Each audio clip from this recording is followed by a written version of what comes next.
Okay, we'll bring the meeting to order. First thing we'll do is pledge allegiance.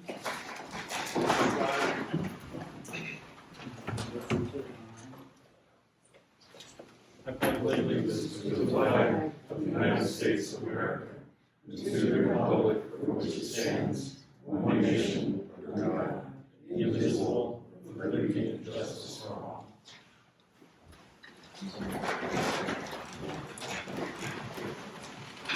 Okay, next meeting we're going to, okay, folks.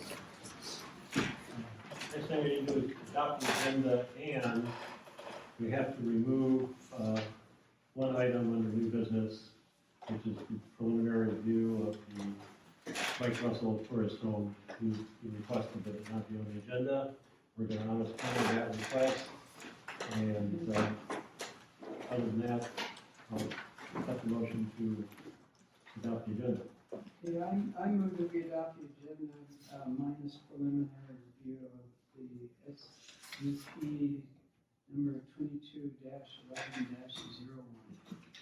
Excellent. I hear a second. Second. Hear a second, all in favor? Aye. Aye. Okay, we move on to our first item of business, which is the public hearing. And prior to reconvening the public hearing, Do you want to do the minutes? oh, excuse me. Just 2 minutes. Oh, there it is. Yes, it's right top of the page. So I can say. Let's do the minutes. And there's one correction that I saw in the minutes. Okay. So I was going through them tonight, and it has to do with the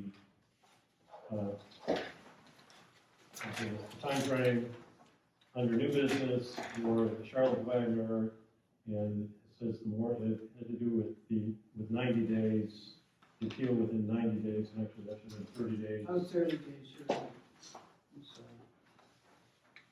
I don't know Did anybody else see anything? If not, I will accept a motion to accept the minutes as corrected. I have a motion and a second. Second. I have a second. All in favor? Aye. Aye. Okay, the motion minutes are passed. Now we'll get to the public hearing. Good. Right there. Prior to reconvening the public hearing, which we we didn't go through it the last time because of the request by the applicant and his attorney. But what I wanted to do prior to opening it back up is ask a question of the applicant to make sure that he's aware of exactly what he's asking for and what the results may be. In that you're asking for a 5-bedroom B&B. Special use permit, yes, sir. Okay. In the recommendations from the county administration, and this would be something that we would honor, is that under 170-66K, which is additional standards for tourist homes and bed and breakfasts. And if you go down to number 9, under K, it states that the BZA or board may impose additional appropriate conditions to ensure that the permitted use shall not generate noise, vibration, glare, odors, or any other effects that unreasonably interfere with any adjoining landowner's enjoyment of his property or residence, including but not limited to, and it would be the first item that would be part of the permit if we granted it, that the maximum number of adults permitted at any one time shall not exceed twice the number of lodging units. So you're asking for 5, that would be 10. That is on the property. the context of the B and B or in the context of a tasting room? In context of the property. It applies to the property in total. So if we were to grant you the B&B permit, you would be limited to 5 guests at any one time on the property. 10 guests. 10, excuse me, 10 guests. Let's take it up with council. Are you, it's a little awkward, are you giving us an anticipatory ruling, legal It's- opinion on this? I mean, it's kind of unusual to have it come up. This is not a courtesy because this may put the applicant in a position that he has no intention of getting into.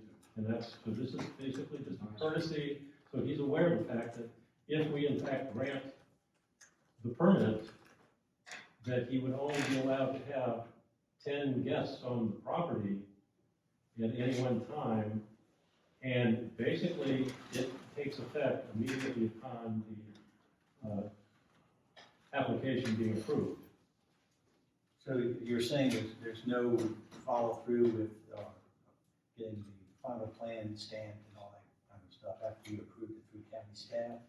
There's some more parts of the wheel that need to kind of go through after this is approved. It's just unusual for a BZA to give a preemptory legal advice about and I don't know, it sounds like you didn't come up with it. I mean, It's a courtesy. from who? Who's giving us this courtesy? It's in our code. Okay, so you came up with this. That's why I'm asking. I'm just reading from them. I know, but Yes, in reading the codes. Okay. I just wanna make sure. I was not the only person that came up with this. You're looking at Gary as if he came up with it.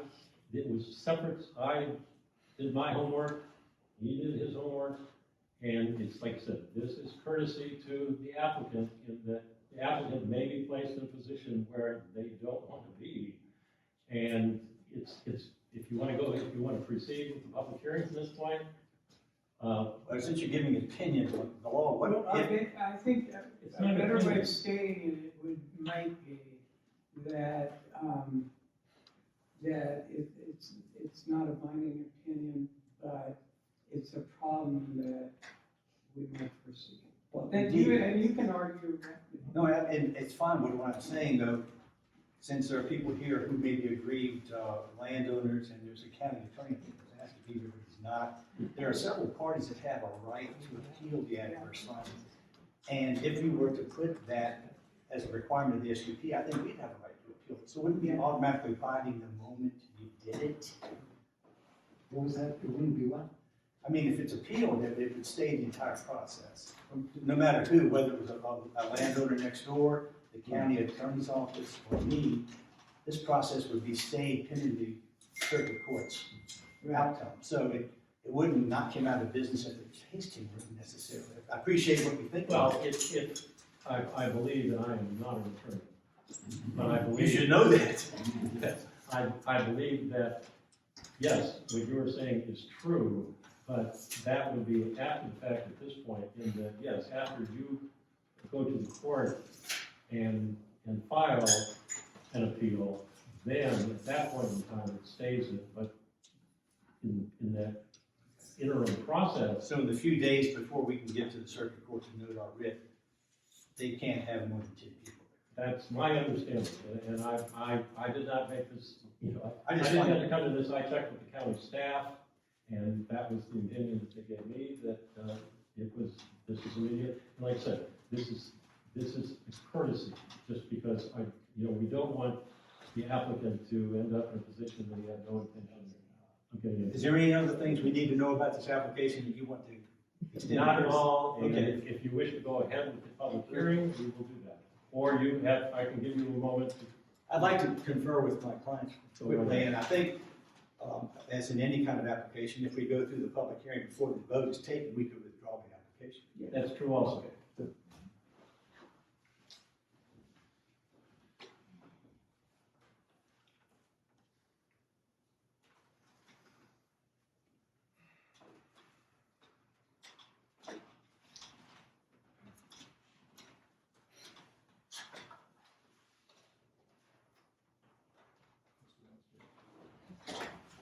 Silence for a moment.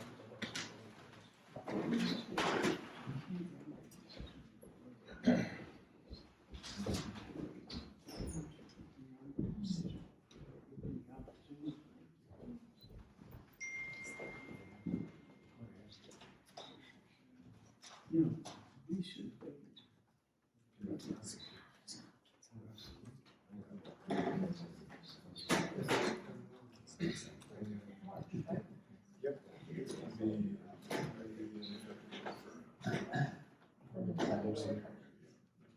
But it can also be the world. And it was 2 days ago, I had that one. If it's tomorrow. I'm sure your wife would rather have us do it, but later.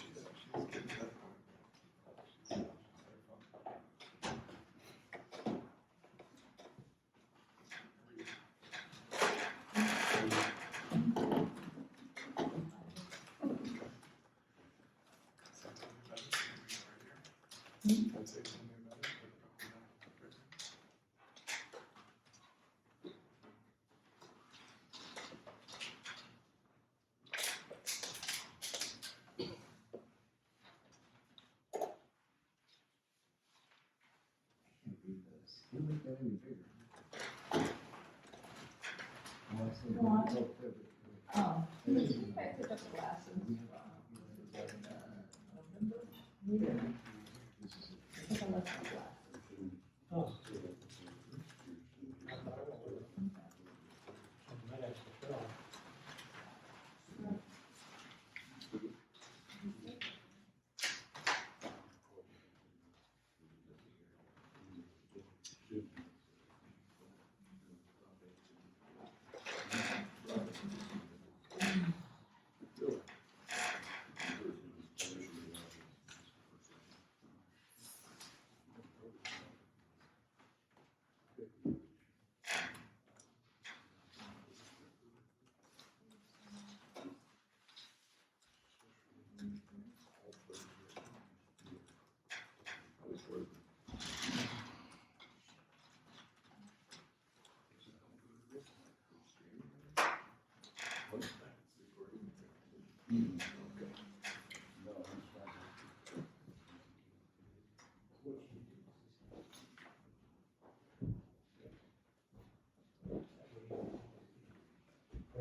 All right, you can proceed.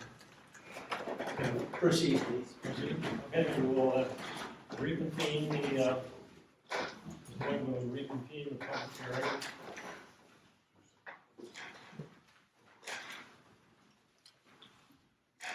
And we will first hear from the applicant. Greg Ashwell for the applicant. I know that, as I said earlier, there are several constituencies in this particular proceeding, applicant, the county, landowners who may be aggrieved. So I want to put things on the record in anticipation of an appeal from any of those three particular individual groups.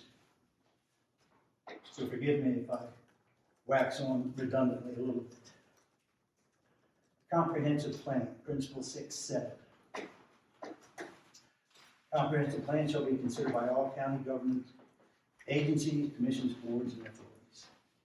Principle 1.2. The board, through the comprehensive plan, should encourage renewal and diversification of viticultural activities, including agritourism. This application meets this principle. Principle 3.2.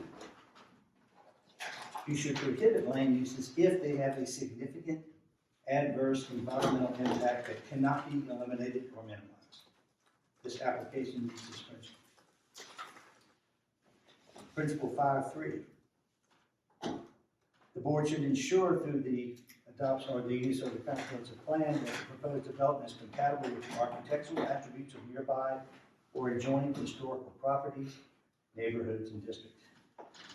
This is satisfied here. There's no change whatsoever in the structure that's going to be utilized by the applicant. Principle 6.3. The board should see to it through the comprehensive plan that it maintains the existing character of the primary and secondary road system and upgrade it, which is what I think people are asking us to do, upgrade the road system, only for safety purposes or traffic increases planned by county authorities. What was that? Planned, P-L-A-N-N-E-D, planned. The county authorities. That's the comprehensive plan, deals with who's responsible for dealing with traffic increases. What we have here as an aspect of our application is a suggestion that the applicant pony up the jack, so to speak, to improve the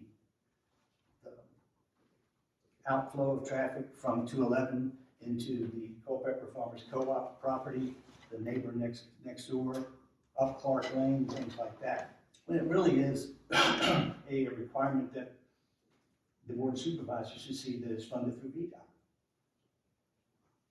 Now, what I found interesting about the comments was about the issue about what VDOT would like you to consider. And the last time we were here, the application was withdrawn at the 11th hour before we could get the traffic report back to a board that was considering it at the time. It was like 2 months later. I sent that to you all so you could consider. I think that addresses a lot of the issues about the traffic flow down at the bottom of the hill. Another thing we need to remember is, I think there's no less than 10 other or 12 other by right uses that would have significantly more impact traffic-wise than a 5-room B&B. That has not been addressed by the county.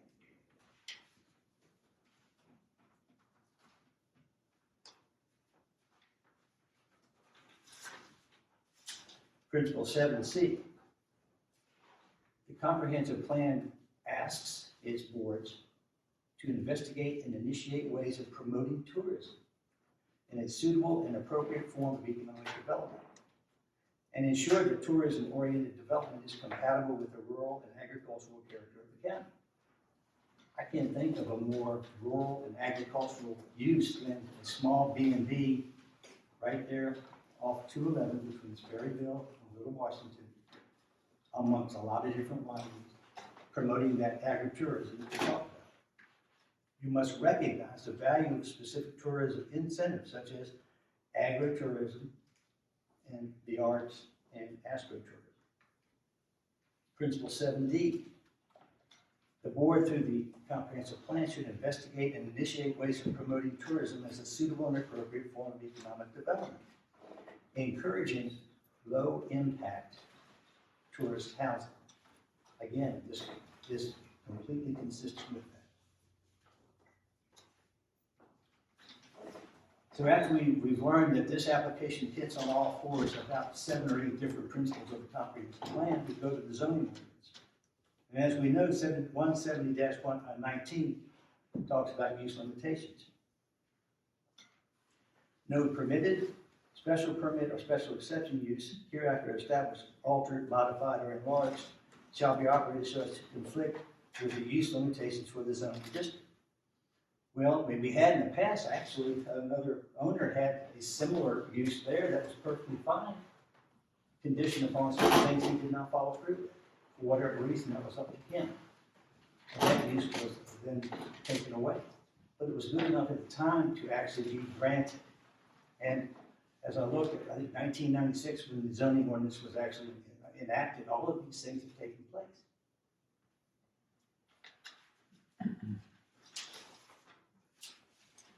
Now, I understood from the conversations had at the Planning Commission, there was an issue about what is a Type 1 road? Do we really know?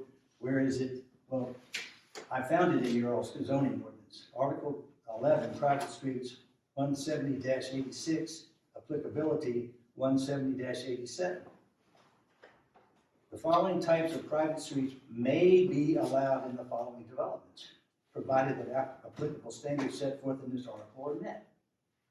Type 1, all developments. So if you go down and you look at 170-87, it's interesting how the Board of Supervisors has used this ordinance and enacted it. You need to follow what it says. The following limitations shall apply unless modified by the board, so you have legally as a board. In conjunction with a request for a special exception, provided the applicant can show that no other remedy is realistically feasible, that plausible alternatives have been exhausted, and that not modifying the applicable limitation will place an unreasonable restriction on the use of the property, and that the properties through which access is planned shall not be unreasonably affected. Now you have to look at the Clark Lane.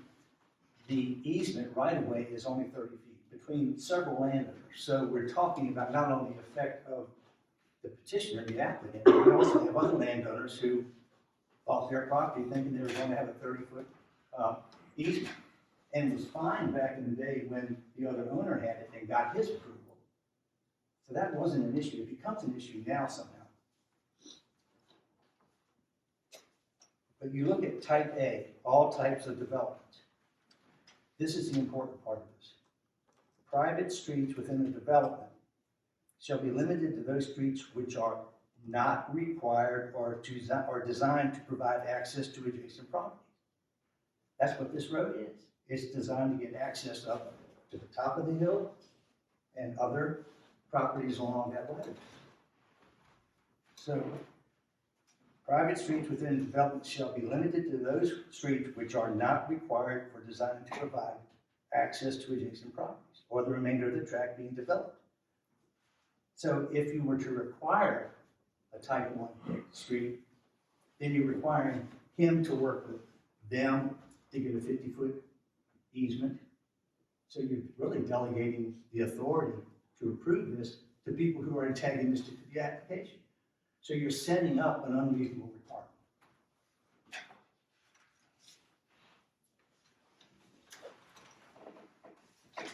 Now there is a provision on 170-91 about ownership and care. So what you would also require if you adopted this, without making an exception for it, is for them to agree with people that are already in disagreement about maintaining this road. Now they've already been willing and have applied to the county for a permit to work on the road, which is actually not entirely within the easement. We understand that that permit being held up conditioned upon the outcome of this vote.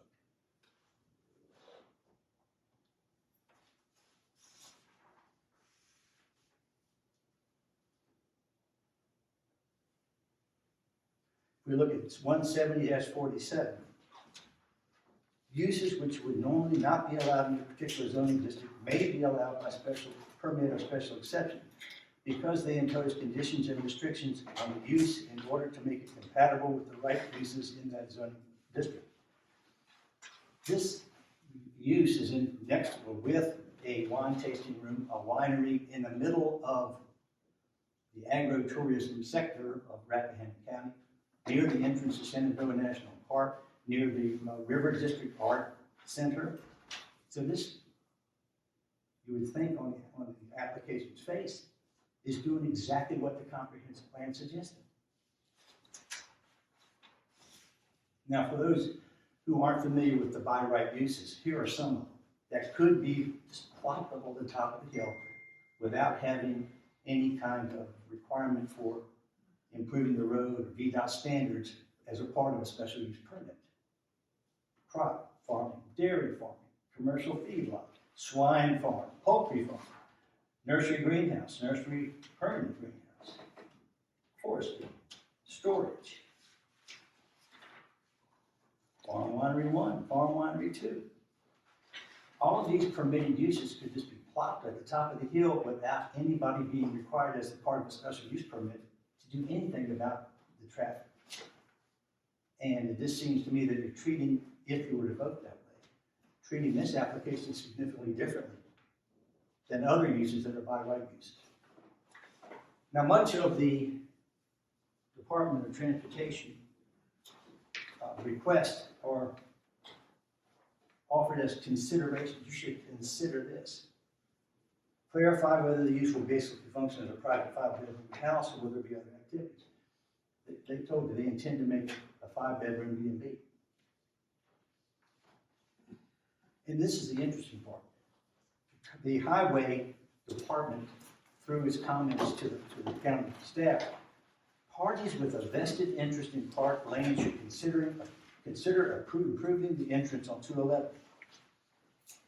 Okay, now how do you enforce that? How do you make that part of the special use permit? Okay, and he said, let's consider it, and they say, no, we don't want to. Or, we want to do this, no, we don't want to do this. Well, have they fulfilled their obligation under the special use permit? The highway department wants you to force them to consider working with the farm co-op to come up with a better way to get into both properties. They want us to consider having somebody relocate the dump sign. I think that, I'll do that myself if it comes down to it. And consider conditions that would help ensure that there are no substantial traffic impacts. Possibly place a time limit on a permit. Now, we did that the first time.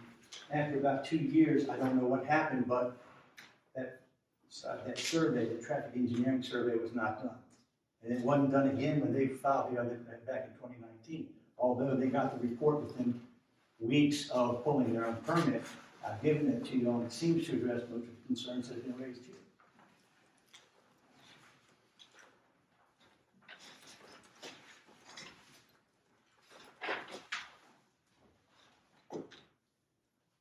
And I know that the neighbors probably are not for this particular use for whatever reason, and they have the right to complain about the application.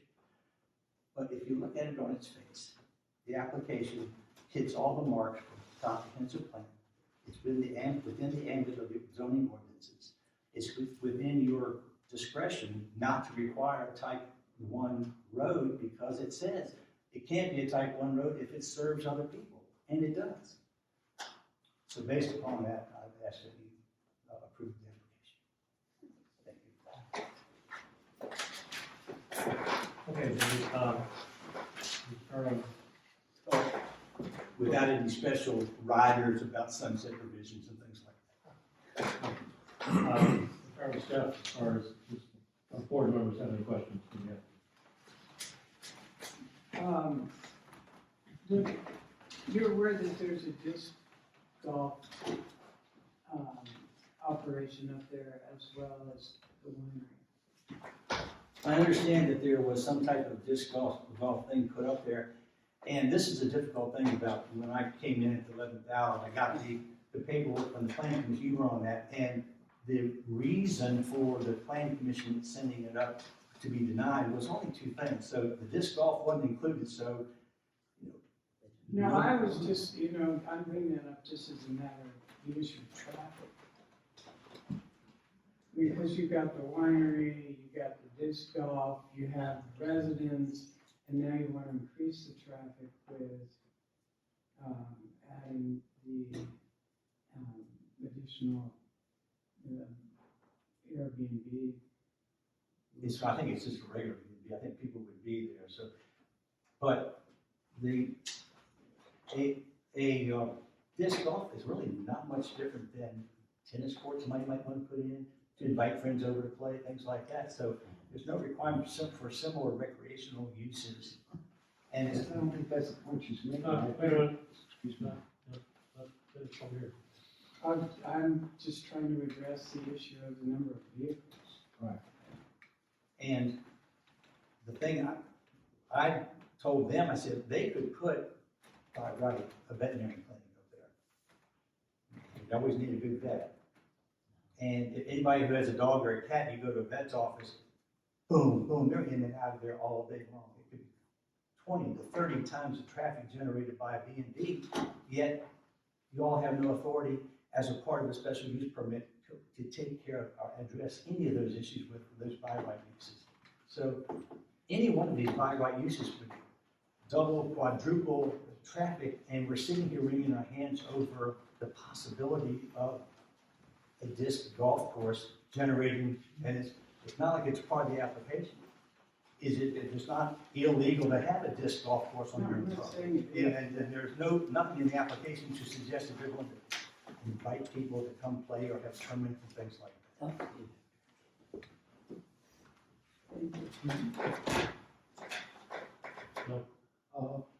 Who has the deed to the property that the road sits on. I was gonna say, I think it's a right of way that skirts the middle property There's line. an easement through each individual. Yeah, and and they bought it, it already had a road, a hard surface road on it, which actually isn't entirely within the easement itself. Not much of a hard surface left. It's not a dirt road. It's not a hard But- surface road. Okay, well, I'm not gonna, Well, I mean, you know, somewhere in arguing. between, we can just, you Yeah. know, we can. and that's what makes it interesting from just a factual background standpoint. Is we've got our roadman here who applied and to try to get this started, to get this rectified. And the plan was sent to some regional water people who stamped it approved. And we're waiting, and the guy down there said it was approved. I don't know, the county wanted it back. It's contingent, the approval of that is contingent on your vote somehow. And we thought that's what we were told. My turn is still. I don't understand what the relationship is between some water place approving it and what we're talking about now. Is that relevant? Well, it is because you asked a question about the road, and I said, we're trying to improve the road. We filed for a permit to do that.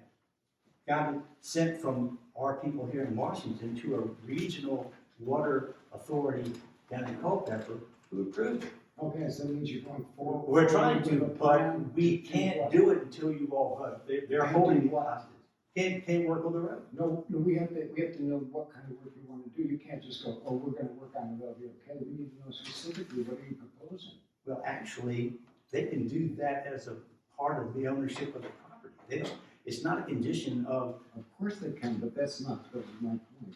I don't know what your point is. First off, I wanted to try to determine who owns the property that we want to improve. Do you need to? The applicant owns the property. Well, you just told me differently. You told me that there's an easement that goes through each other owner's property. So there's an easement of access and egress for each property owner from 211 up to the top of the hill. 30 feet long. And the easement implies, or actually necessitates, non-ownership of real property. It's a way to get over someone else's property. So the ownership of where the easement is kind of a non sequitur when it comes to this particular application. Well, except that the roads we're talking about are 50 feet wide, we've got a 30-foot wide one, so I would say that's relevant. Well, it becomes irrelevant because if you look at your ordinance that you're going to follow, a type 1 road cannot be required when it serves other parcels. That's what I read to you earlier. That's our position. What kind of a road do you propose? The best road we can do with what we got to work with. Yeah, see, that's big.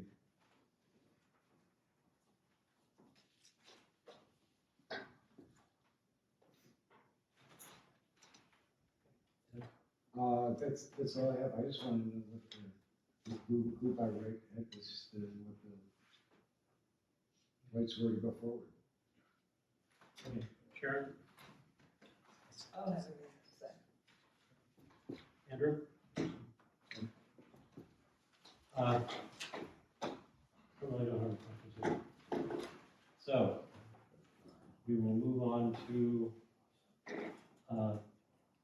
zoning administrator, or who's being represented by the county administrator, for any comments. Staff reports in the file, accompanied by a memo regarding road requirements, also in the file attached to Boarddocs. Regarding the mention to the plan review, our contracted plan reviewer for erosion sediment control is the Culpeper Soil and Water Conservation District. They have been reviewing this plan for some time, more than one submission. The county is the authority having jurisdiction to approve these plans. Yesterday, we received a notice from Culpeper Soil and Water Conservation District that the plan was in approvable form with a recommendation. So there is just a short process after that to issue the permit. So Culpeper Soil and Water Conservation District does not approve permits, they just review the plan for us, and then we process approvals. Again, we received that yesterday. I would have a question on that, is that, does that permit include the entrance off of 211? No. it's actually very hard to understand what they're doing from the plan. It says there'll be no additional impervious surface, No additional which? impervious surface on the plan. But presumably they're widening the road, but it's hard to tell. But from an erosion and sediment control plan and state code requirement, it's been reviewed and deemed appropriate relative to sediment leaving the site. Do we have a copy of that permit? It's not been issued yet. Is it still permanent? And it's independent of your action. It's nothing to do with your action. We're not waiting for anything. It'll be issued. Any other board members have questions for the county administrator? Okay, we will move on to, we'll open up the public comment portion of the public hearing. I would ask that everyone, you limit your comments to 5 minutes. And basically anybody who wants to speak needs to be recognized by the board.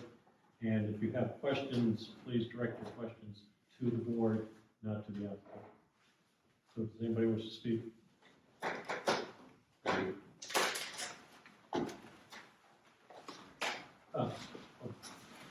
Good evening. My name is Randall Fort. I was a prior owner of the property in question. 2012, about 12 years ago, 10 years ago, I successfully sought special use permit first for 2 rooms, and then that was later amended for 3 rooms. I would note that of all of the property owners on Clark Lane, only one is living there now that was living there at that time. Others have moved in during the time when special use permits were in force. For example, the Nashes, which lived one above, and the people that bought at the top of the hill. You know, if you buy a house in the flight path of a major airport, you're not allowed to sue the airport complaining about the airplane noise because that was a prior and existing condition. So the people that have moved in knew that there was an operating B&B there during that time. I'd just like to also note that for all the questions, there is an existence proof, what mathematicians call an existence proof of what happens when there's a B&B on that property. What happens is people come, they enjoy the place, they go to restaurants, they go to art galleries, they go to antique shops, they go to gas stations, they spend lots of money in Rappahannock County, taxes are paid, jobs are created. There is no mayhem. There has never been a vehicular incident on that road involving anybody that was associated with the B&B. Zero, nada, none, null, empty set. So for all the predictions that I heard 10 years ago, children would be slaughtered, old people would be run over, people weed whacking would be annihilated by, never happened. Okay? There is proof about what happens when there's a B&B run on that property, and it is all positive. Carl and Donna have a track record of bringing literally thousands of people into this county at their winery next door. And without incident, thousands of people that have done exactly what I said. Buy wine, buy art, buy antiques, go to restaurants, go to other B&Bs, and bring money and traffic into this county, which is good for our economy and the jobs here. So I think, and just one point of fact, the entranceway on 211, VDOT 2014, I got the letter from them, there is no issue, there needs to be no pull-out lane, it's perfectly fine. That has been asked and answered and decided, 2014. If you'd like to have the official record from VDOT in 2014, happy to provide. Now there are some issues on the Clark Lane. There's a curb there with trees that obstruct the view. Those were planted by the Schultzes. You can't kill your parents and then ask for mercy from the court because you're an orphan. They have created the hazard that they decry. These folks have been good citizens of the community, and I believe they absolutely deserve the support of this board and a special use permit issue. Thank you. Does anybody on the board have a question for the board? I have one question is that when you did operate it then as a B&B? Yes, sir. Okay. As part of that B&B, did you have a winery associated with it and a disc golf course? There was no disc golf course. I had a liquor license, which the neighbors also vehemently opposed. Apparently, more again, people were going to be slaughtered driving on the road, drunk and driving. Of course, that never happened. So we were able to serve wine to the guests who visited the B&B, but we weren't operating a winery per se. No. And I think isn't this golf course just an amenity, like having a spa or a pool or something for somebody to use? I'm not quite sure what the objection to that is, but no, sir, we did not have a disc golf course. Does anybody else wish to speak? And please state your name and district.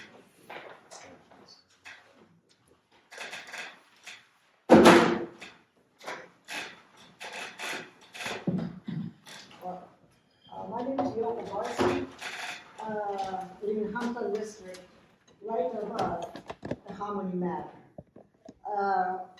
Well, yes, when we bought the place, we knew there was a 3-bedroom B&B going on, ran by the forts, yes. But our neighbors who have left Clark Lane, according to them, some of them are saying, this is a curse of Harmony Manor. That's been going on the last 20 years, or over 20 years. And the staff report for this SUP application prepared by, I think, Ms. Summers, zoning administrator, has been very good, kind of concisely summarizing the history. But in that, I would like to bring particular attention to BZA minutes from October 23rd, 2013. Written by,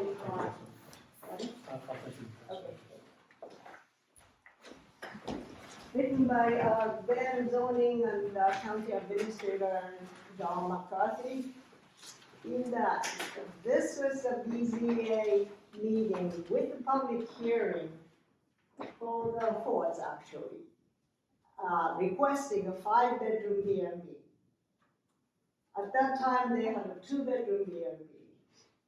And the BZA at that time allowed 1 extra bedroom for the total of 3. And they said they will consider, or they were allowed 2 more bedrooms if they met the 2 conditions. 1, to make the entrance from highway to Clark Lane VDOT approved.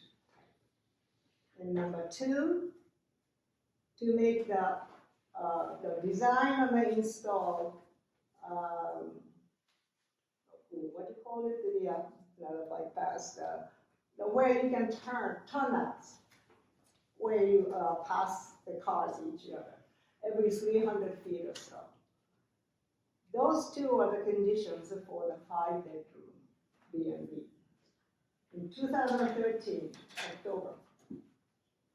Neither of these conditions have been met today. So I don't know why they should be applying for another 5-bedroom B&B when these conditions have not been met. I personally have no problems for bed and breakfast if there are no winery traffic. B&B operation up to 5-bedroom B&B, as Mr. Ford said, the entrance is approved by VDOT for up to 5-bedroom B&B. But they didn't say anything about the wineries. So that's where the traffic difference is at. And this was, not quite 10 years, but over 9 years ago. And no improvements have been done. And this is way before all the road issues have been discussed. So this was a decision made by BZA. Yes, that was, none of you were on the board at that time, but I urge you to honor the decisions made by this board 9 years or 3 months ago. Mr. Chairman, a point of information. No. Does anybody else from the public wish to speak? John Capielli, Hampton District, two Whitson's. The big element in the room seems to be, and I keep hearing it, is about the road. I already have a contract to build this new road. Mr. Curry here says that he doesn't understand it. Mr. Curry has seen the plans. We've sent the plans back and forth 6 times. Mr. Tickleman has asked a very important question about whether or not what has Culpeper to do with it. In June, when this application, a week before this application was actually filed, I signed a contract and did a preliminary design for widening the road. The roadway itself is 18 feet. We wanted to do 12 to make it wider. But the limit by VDOT is 18 feet wide. The county, Steph Reuter here was also part of the conversation at an earlier meeting about limiting a way to limit, this is brought up by Mr. Whitson at the Board of Supervisors, how to limit the wineries, and the answer that was produced by Mr. Goff and Mr. Curry was, let's put into the rules about how many people can visit. And in effect, your property would be affected by that. It was limited to 10 vehicles. And then it came to be, well, let's make it 18 feet, make it wide, type 2 roadway. There have been several letters that were written back in September, I believe, by you, Mr. Macula, to Mr. Curry asking for a definition of a type 1, type 2 roadway. Mr. Curry was not able to answer those questions. But Mr. Curry is also a licensed PE for roadways. So it was kind of disingenuous that he didn't know what the answer to this was. We applied for the permit, we did our drawing, we gave it to the county, followed all the procedures, and were told that we would have it back in 4 to 6 weeks. I've done 6 revisions, we're 6 months into it, 7 months into it, and now yesterday we finally got an answer that was being approved. Mr. Curry has just mentioned how they have a contract with the Water Resource Authority to review. There is a gentleman there, Mr. Jacobs, who is also a PE, and he approves or disapproves all driveways, erosion control permits, and things like that, and then sends it back to the county because the county does not employ a PE to review these plans. I've worked with Mr. Jacob on maybe half a dozen different plans, and it's a real give and take back and forth, and we're able to communicate with them. I received an email from Mr. Curry that told me I was no longer allowed to speak to Mr. Jacobs, that I was interfering with their contract. Lo and behold, the Culpeper Water Resource is a public entity funded by the state. They are not a private entity. There is no contract between Mr. Curry and the county and the Water Resource Authority. They are an agency like the EPA, the FBI, or anything like that. You can talk to them anytime you want. But that has made this drag out, and that's why you haven't been able to get these answers that you've asked for at your other meeting, because it was delayed constantly by the interference of the county, with either Mr. Curry telling me I couldn't speak to them, or by Ms. Summers telling them that they could not approve this review without her permission. This is in writing. This is also going to be something taken care of in another venue. I'm not going to go any further into that because of legal stuff. But there is a drawing, it has been approved, and now, as Mr. Curry has said, they are going to issue the permit so that we can make the improvements to the road. It'll be 18 feet wide. There won't be any worries about cutouts. I've spoken to this woman here, very intelligent, she's an architect, about the preliminary designs that we had, and I've addressed them with slowing people down. People were concerned about speed on there. So we're gonna put some speed bumps in there. As far as vehicles being able to go side by side, it's 18 feet. Most of the roads in this county are not 18 feet wide. They're down to 12 feet. So as far as access, traffic, and things like that, it's being taken care of now. With the contract in place, there will be a permit in place within the next few days. That should not be a consideration. I have a question. Who is the contract with? With The applicant. the applicant. With the applicant, okay. Because what was previously stated, because that was the question that was asked, is who owns the right of way? I can tell you all of that because I had to do the research on that. Each individual lot that runs up on both sides, their property lines come to a center line in the middle of the right of way. In fact, I've had to deal with Rappahannock Electric because Rappahannock Electric missed where their right of way was to put in an electric line underground to one of the homes. Their drawings show the electric line running down the middle of the road, of the 30-foot right-of-way. And 50-foot right-of-ways go from the center of a road out. Nobody makes a 50-foot wide roadway. It doesn't exist. So It's the easement. it's an easement, which was granted in 1994. It's the right of way. And I met with Mr. Brandon from Rappahannock Electric, and he's on the back of his truck, and he says, "Oh no, our electric line runs down the middle." I said, "Okay, but I did call before you dig." And there's the certified survey markers are out there, and Rappahannock Electric lines where your line is, and you're in that 30-foot right of way. He said, "Well, who put them up?" I said, "They say Rappahannock Electric on them. They're yours. Your easement." Okay, and actually, you're talking about electrical easement, which is not. No, but it's not part of the. But we had to go through this in order to get That's fine, but who owns which property and who has the rights. that's. So we've had to get a new easement to move it The question is into not the being correct answered. spot. The question is not being answered is, I'm a little confused here in that, how the applicant can sign a contract for property that he doesn't own. He owns the easement. He owns.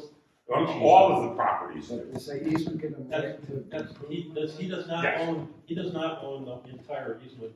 No one person owns the easement. The easement is granted as access to each individual property. Right, so it would seem to Don't me need that the to- contract would have to be signed by each individual person in order for the work to be done on their property. Right. No, because the easement itself, I won't get into the legal ends because I do this quite often. Have to work on easements and roadways to other people's properties. The person who is served by that easement can maintain, is responsible to maintain it. Because otherwise, everybody would have to be responsible for their piece in front of, on the edge of their property where the easement goes through, thereby paying for that individual piece and be Okay. responsible for it. I mean, you're still And it doesn't work that way. And that's why in most situations, they have road maintenance agreements with the property owners, which in this case, apparently, it doesn't exist. But I was just trying to make a point as far as, my question is, how can one individual on a roadway that's owned by all the residents make a decision on that roadway without consulting, the other residents? Anybody else have a question? No, that's not a question. Should we give Mr. Ashwell a chance? Well, yeah, we can't go on forever here. Are there any other, and we'll come back to this. Is there anybody else that wants to make a comment? Yes, I'm Brian Schultz. I live on Parkland. I will start by asking you to deny this SUP. The Hendricksons have had their SUP revoked by the BZA. They know the rules well. Why reward bad behavior? The problems with 65 Clark Lane have gone on for almost 20 years. We have had 3 owners of 65 Clark Lane. They have a lot in common. You speak up just a little bit. But Yes, sir, yes, sir. their goal has been to monetize that property to the fullest. The first owner built a house with a single-family occupancy permit. Against the opposition of the neighbors, he operated an illegal B&B and more. He was convicted of this illegal operation. Knowing prior history, the second owners approached the neighbors individually and said they wanted to run a B&B, but would only do so with their support. They did not get that support. At that point, they made a full court press to get an SUP. They received a 3-bedroom SUP, but it was not enforced. When that fell apart, the Hendricksons acquired 65 Clark Lane, knowing full well of the past history and opposition against this opposition on this private lane. I repeat, private lane. The Hendricksons have frisbee golf, a brewery, a winery. How much more business do we need on Clark Lane? Please end this 20-year nightmare from 65 Clark Lane. Prior to a business there was never any problems with the road on Clark Lane. It was a nice little road. It served the neighbors very well. We would run into neighbors. We'd stop and talk with neighbors. We'd meet our neighbors' friends. It was a very nice private lane. Another thing all of these owners have always said is how good they are for Rappahannock, how dollars turn over, how many people they employ, how great they are for the county. And to that I say, if they don't care about their neighbors, I really doubt they care much about the county, or there are other people in the county. Thank you. And I have a question. Yeah. There are seven residences on Clark Lane, is that correct? Yes. 7 residences.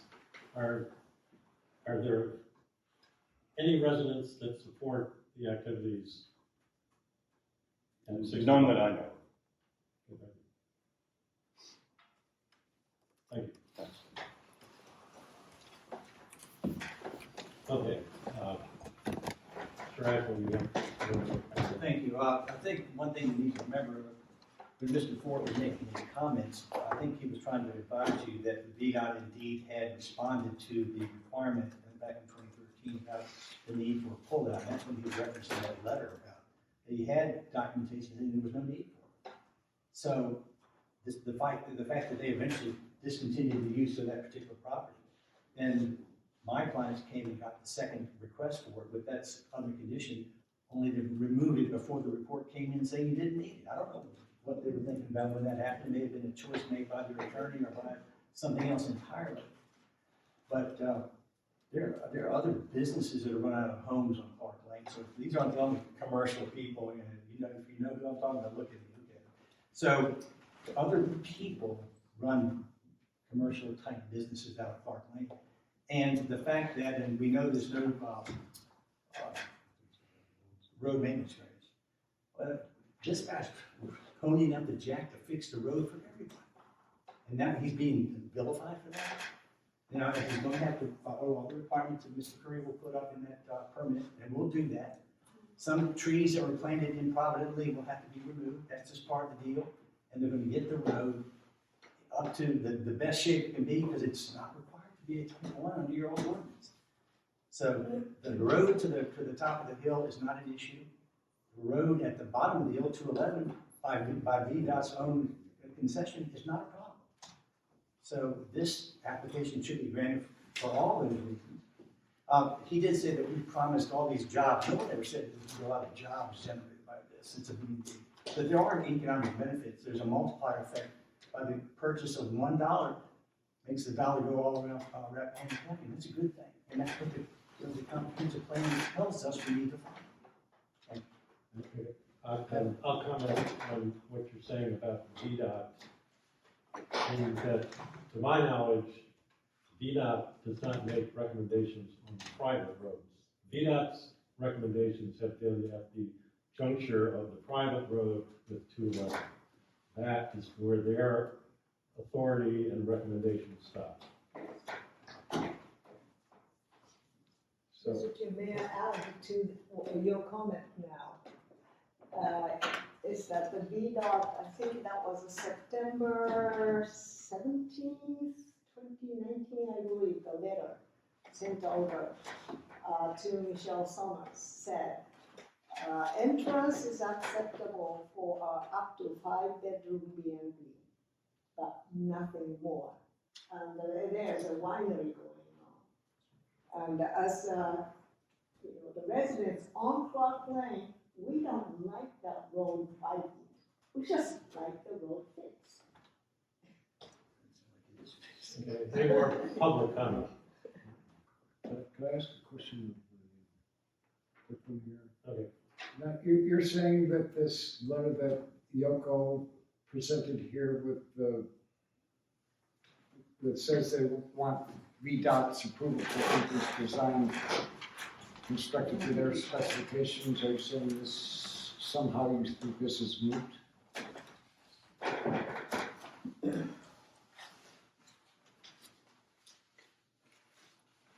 I don't think, we talked to me about saying, that I didn't think I used the word mute in any conversation. Oh, I said, are you, no, are you saying, you're saying VDOT has totally, you presenting it as if VDOT has no problems with the entrance as it is, and yet I see this, and I'm asking you to reconcile that for me.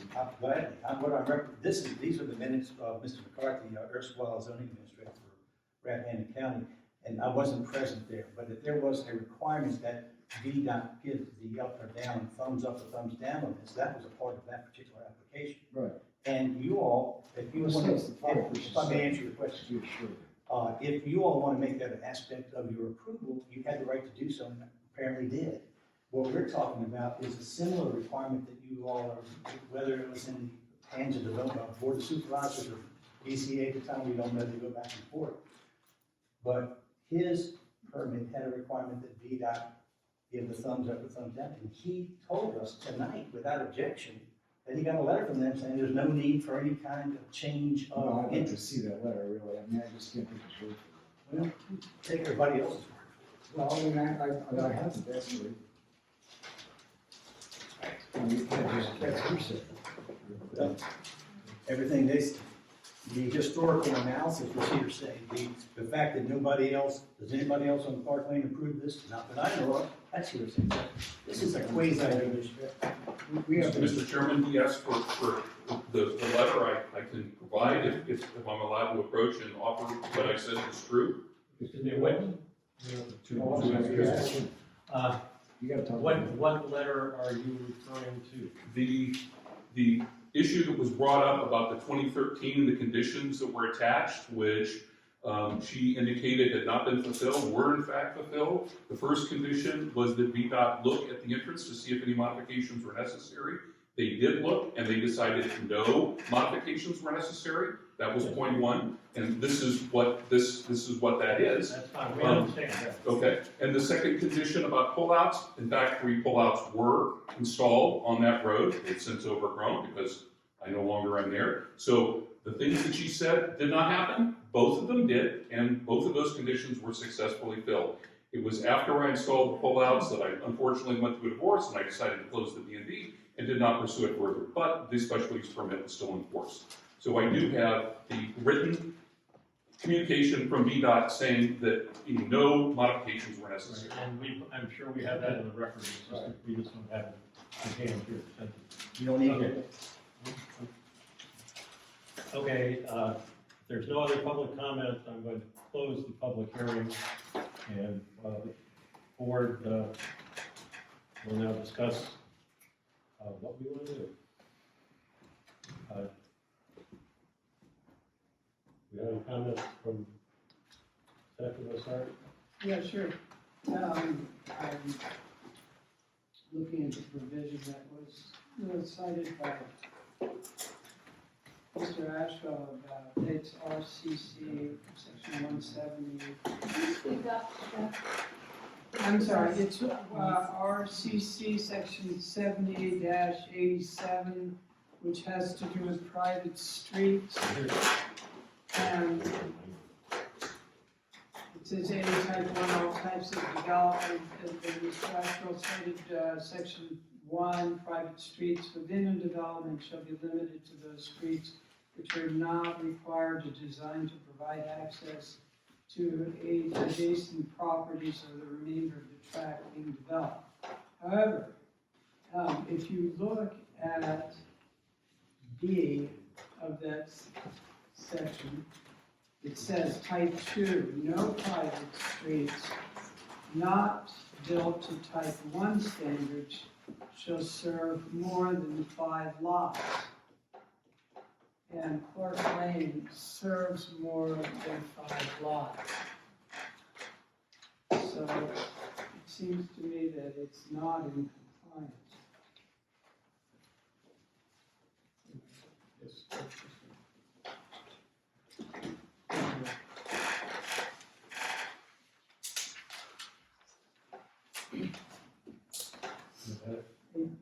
So, About looking at, we have a plan here where we asked to permit this, given the current state of the road, not the improved state of the road, based on some promissory thing about the road will be improved? This is what we're saying? I'm not allowed to answer, I did a Yeah, I'm rhetorical asking you a question. direct question.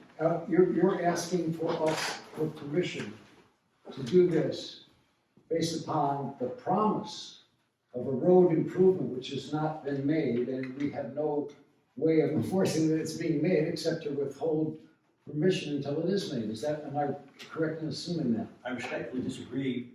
Okay, Anytime then tell me a board issues a special use permit, it can, and we've seen it before, where you put some special conditions on the issuance of a special use permit, like Mr. Ford had to do. So it's not unheard of that a special use permit would have conditions set forth by the board. You said just now that it's a promise. It doesn't have to be Well, a I mean, this promise. is a condition that you may have this road. You're saying, okay, we'll make the road, so that's a condition. Now, are you saying that we should accept that you say, okay, we'll do it as fulfillment of the condition, or do we use the road, the completion of the road as the fulfillment of the condition?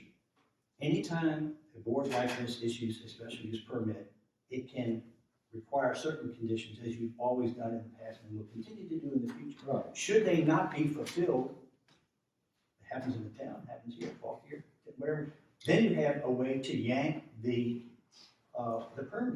Because if a condition, a reasonable condition set by the Board of Zoning Appeals is a reasonable condition unless we appeal it and the court tells us otherwise. Right, well, So it's not a promise. It's if it's a condition and we don't fulfill it, we don't keep our permit.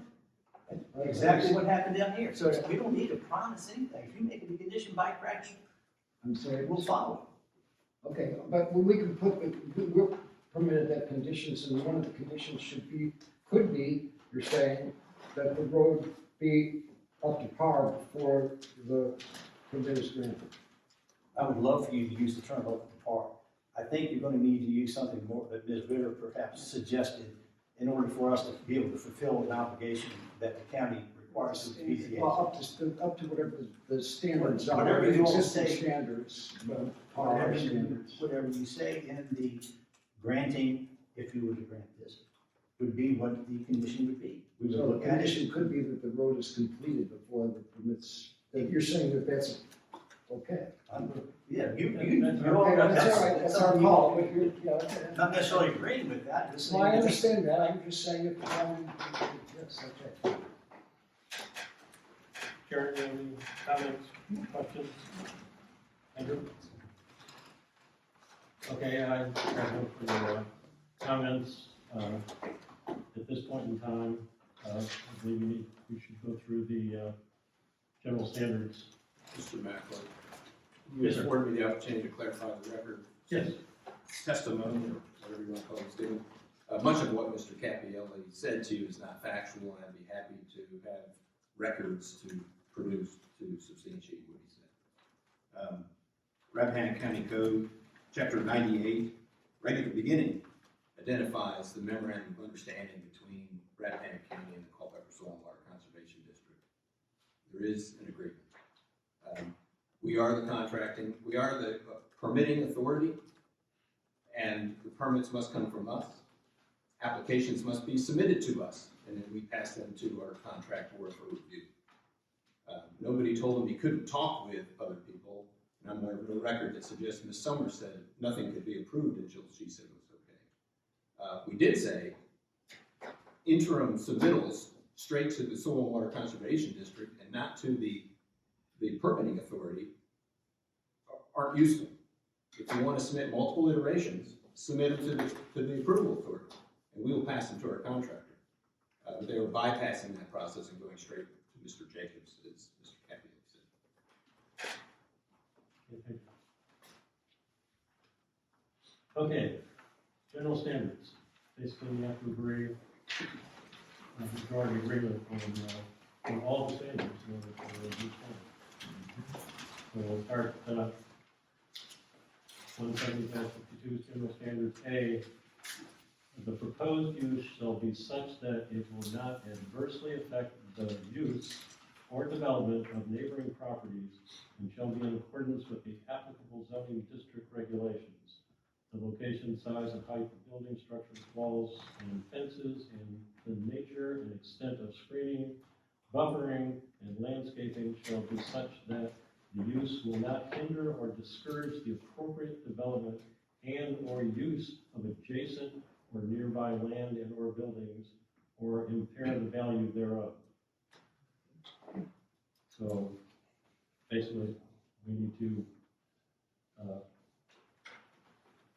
in agreement with the majority as far as whether the permit would satisfy the standard. I don't think so. Karen? I don't think so. Andrew? I'm sorry, I can't hear anybody what they're saying. Okay, no.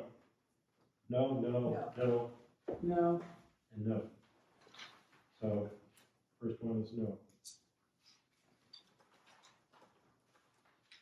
Okay, B, the proposed use shall be such that pedestrian and vehicular traffic generated will not be hazardous or conflict with the existing and anticipated traffic in the neighborhood and on the streets serving the site.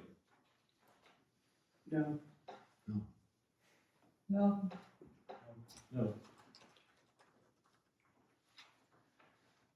Adequate utility drainage, parking, loading, and other necessary facilities to serve the proposed use shall be provided. Parking and loading requirements shall be in accordance with the provisions of Article 9 and 10 of the Rappahannock Code. not applicable. I'd have to read 9. yes, I think they meet, You think what? I think they meet that Yeah, I requirement. think so. Okay, and I think that signs shall be regulated by the provision of Article 12, except as may be qualified in the subsection that follows for a particular category or use. However, the BZA and the board under this authority presented in 170-53 below may impose more restrictive standards for given use than those set forth in this chapter. I think they probably meet that requirement. Well, agree with If they're willing to meet every standards. Could the chairman tell us how that, I saw one thumbs up, which I think is a good vote. That's Yeah, This is a and I didn't hear what he consensus. said. Consensus. Okay, if you just announce that for the Yeah, record. yeah, this is a consensus. E, the future impact of the proposed use shall be considered and addressed in establishing a time limit on the permit, existing and recent development, current zoning, and the comprehensive plan shall be among the factors used in assessing the future impact of the proposed use and whether reconsideration of the permit after a stated period of time would be necessary and appropriate for protection of the properties in the vicinity to ensure implementation of the comprehensive plan.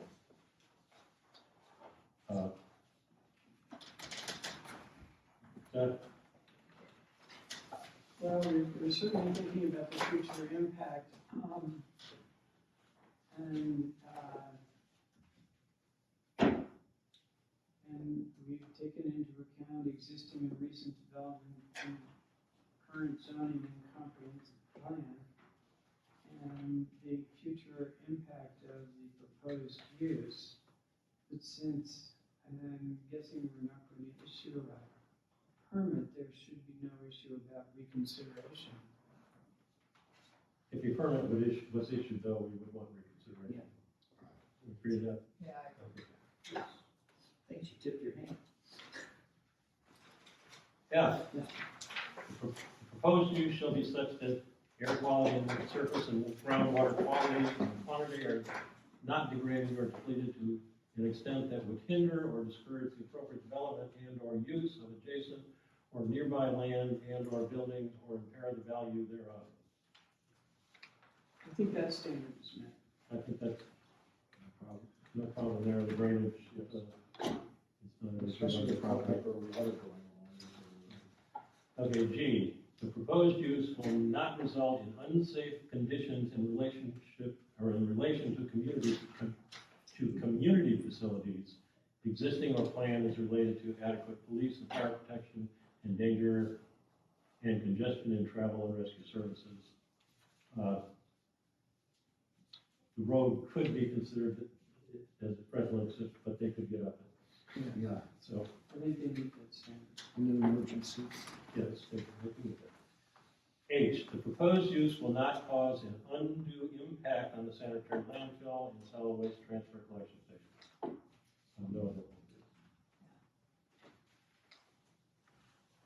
The proposed use will not cause an undue impact on the historic or scenic qualities of the immediate area. No. I don't think we will.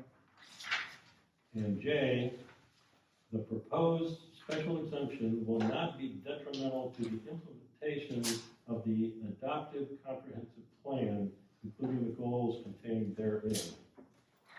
And on this, I'll read Principle 7, which is the principle that we consider at this point, which says to promote only economic growth that assists in maintaining our existing balance and is compatible with the environmental quality and the rural character and does not adversely affect active farm operations, forestry operations, residential neighborhoods, the tourist industry, and the county's fiscal stability.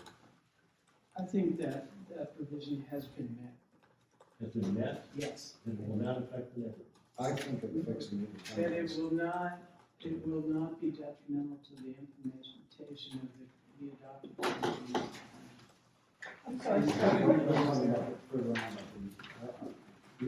well, you know, that's, That's what okay, I think it would adversely affect the neighborhood. I think it would adversely affect the neighborhood. I happen to agree.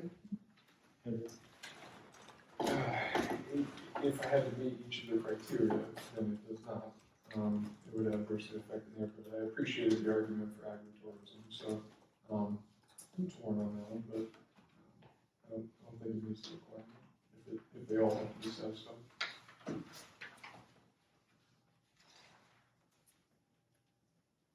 Okay, so it appears that, we're going through the general standards, that, we have sufficient, information to deny the permit if someone wants to. I move we deny the permit. We have a motion?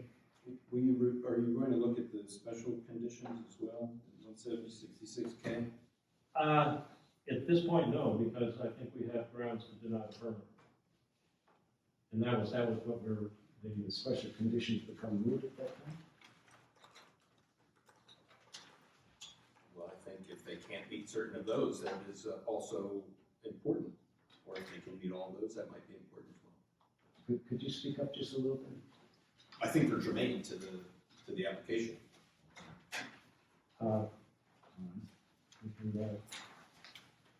We can take a look at those. There's a motion on the table. There is a motion on the table, yes. So if we're- I withdraw the motion until we check this out. Okay. I can find the staff report. Here we go.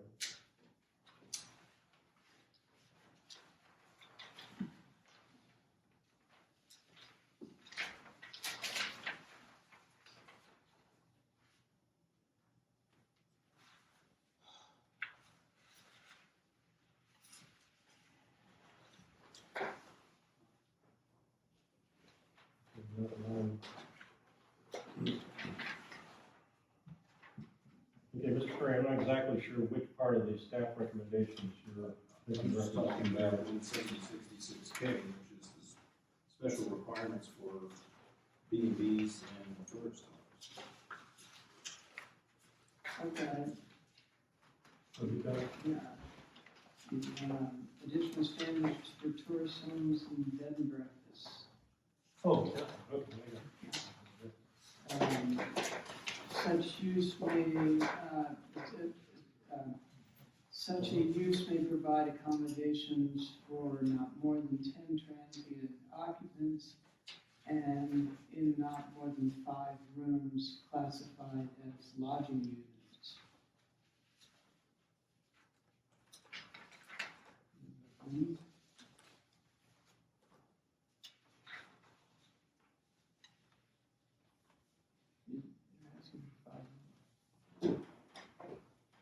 All right, that, oh, you're on K then, yes, 1766K. Okay, yes, okay, that's a requirement that we, I don't know how we make a determination on that one. I'll just run through them then. Off-street parking for use shall be in accordance with provisions of Article 9, shall not be located in any required front yard, shall be effectively screened. That would be a condition we could put on that. In residential resource preservation districts, any buildings to be constructed shall not be more than 2 stories, and have exterior appearance of a single-family residence and normal residential accessory structures. This is in agriculture. In A and C zones, the minimum acreage requirement for the tourist home bed and breakfast shall be 10 acres and 20 acres, provided however that the BZA can waive the minimum acreage required only if the property has frontage on a paved public road that is part of the state primary or secondary system.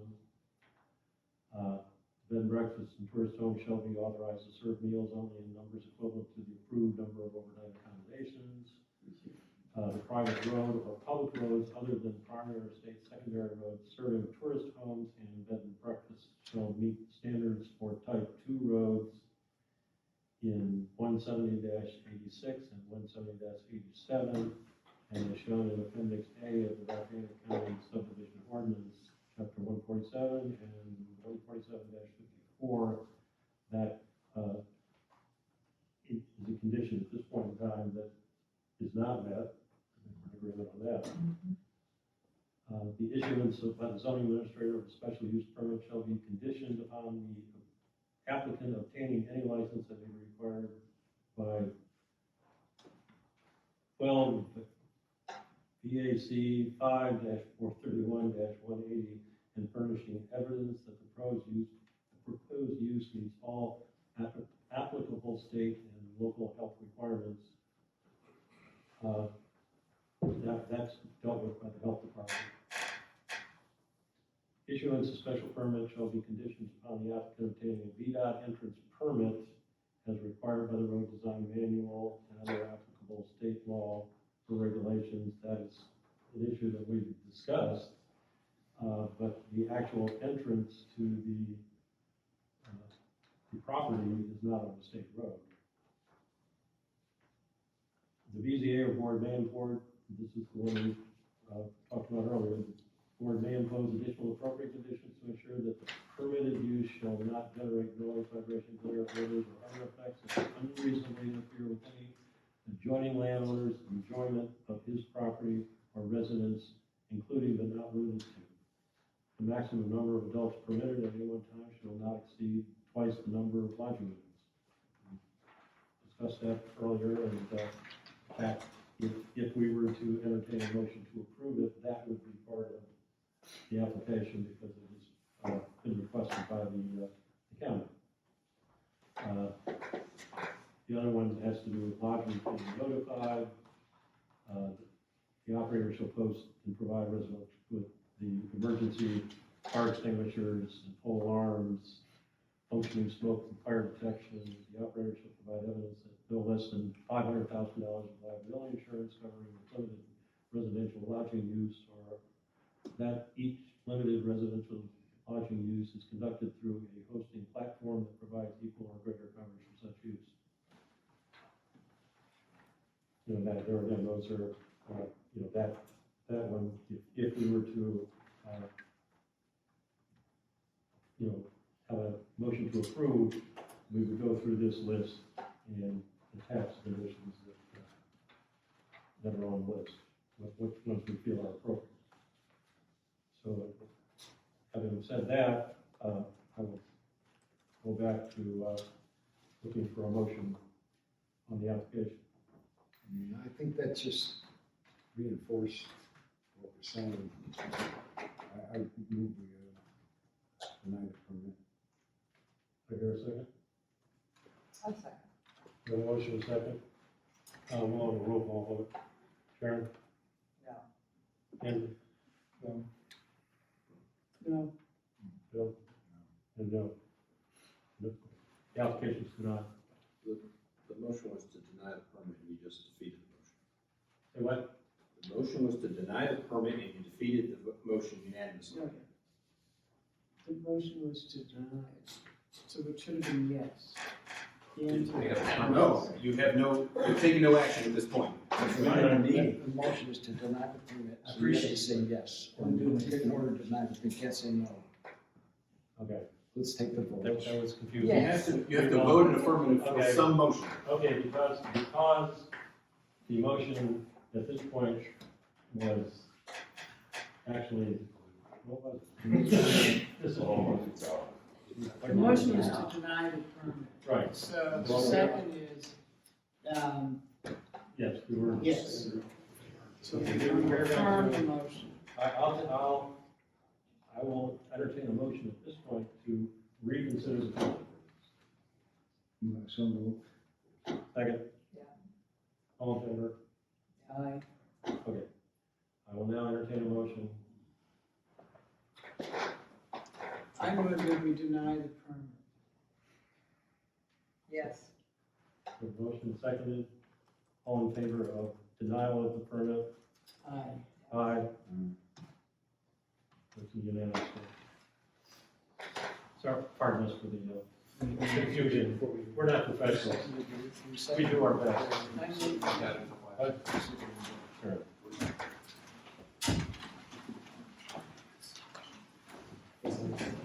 Yeah. So it's-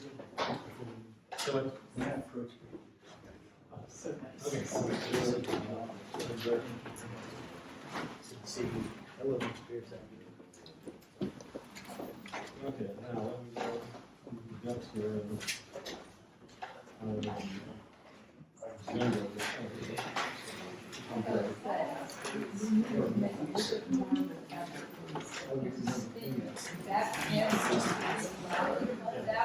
Yeah. Bill? Yeah, we have to do that. What do you say?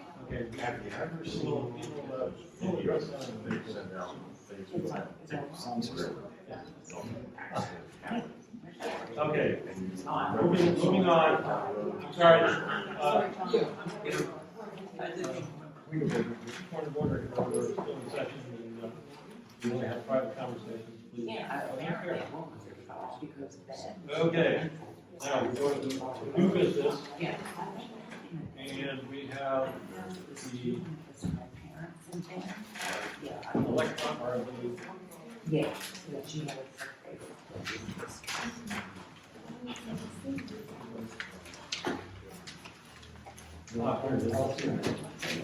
Thank you.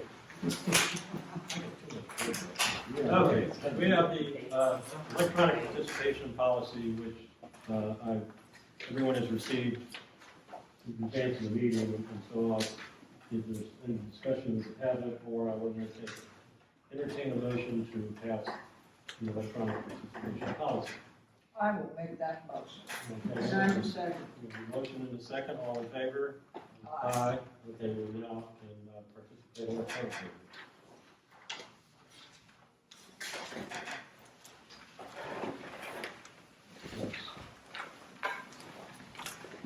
And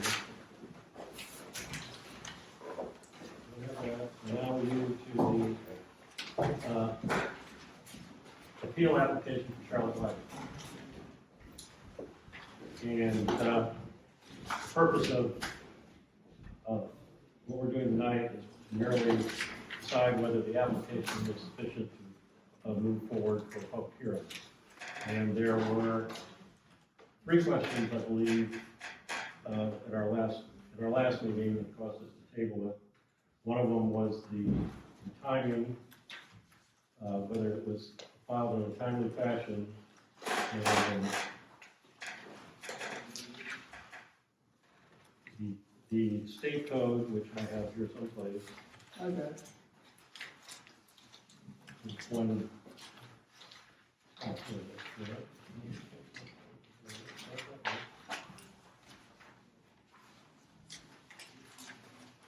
So it states that if the due date on it's actually 210E, when an act of the General Assembly or local governing body, order of the court, or administrative regulation, or order requires either by specification of a date or by a prescribed period of time that an act be performed or an act be filed on a Saturday, Sunday, or a legal holiday, or any day or part of a day on which the state or local government office where the act to be performed or the action to be filed is closed, the act may be performed or the action may be filed on the next business day that is not a Saturday, Sunday, or legal holiday, or day on which the state or local government office is closed.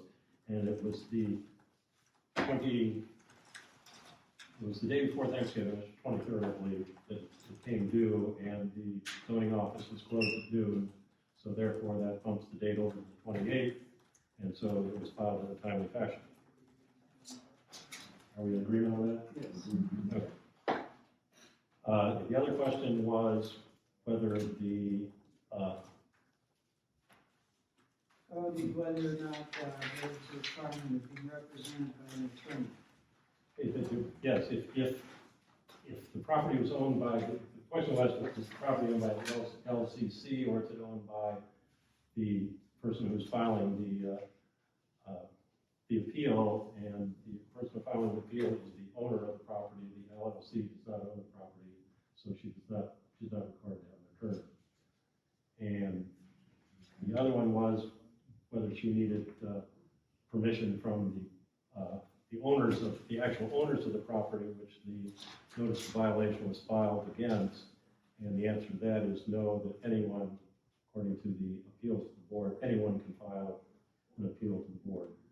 So those 3 questions being answered, we just need to agree that if we go to public hearing at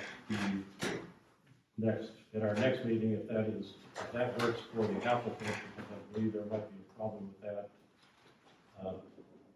May I bring further clarification? As part of my documents that I sent to you guys, there's also the deed for the property. Oh, And well, that was what I was I referring to. believe that there was a concern on whether or not it is on the same parcel. Our main infrastructure is on that parcel, which is 27-56E. And if you look on the 3rd paragraph of the deed, it explicitly states that with the perpetual easement exclusive to guarantees herein, their heirs, etc., that we are to use and improve, expand, and maintain the existing drain field currently serving property conveyed hereon. So since we have the majority of our infrastructure there and we own a deed to it, I did want to point your attention to that to let you know that actually it is accessory to or in combination with the other property. So basically, let's have a motion to move it to a public hearing. I so move. That would be the February meeting. Is that the 22nd, I believe? Yeah. Okay, that one. Okay, for the February meeting, need a second? Second. Yeah. Okay, we have a second, all in favor? Aye. So we'll go to public hearing in February. Now, we have one other item that relates to the subject. That is the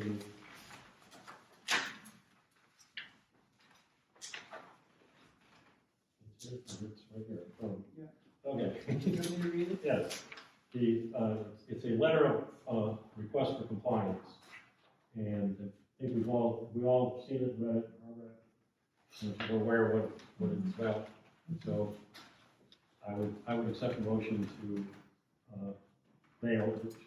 send the request for compliance to the individual that is mentioned in the letter. I so moved. And a second. Okay, all in favor? Aye. Okay, so the letter of compliance will be sent, we need to sign it. We have 2 copies.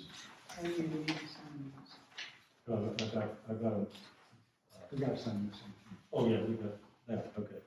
There's that, those 2 copies. Gary, I just want to say that this is the best staff report I personally have read since, in the year that I've been on this board. Regarding which topic? Pardon? Regarding which topic? The harmony, yeah. That was a tag team. Yeah.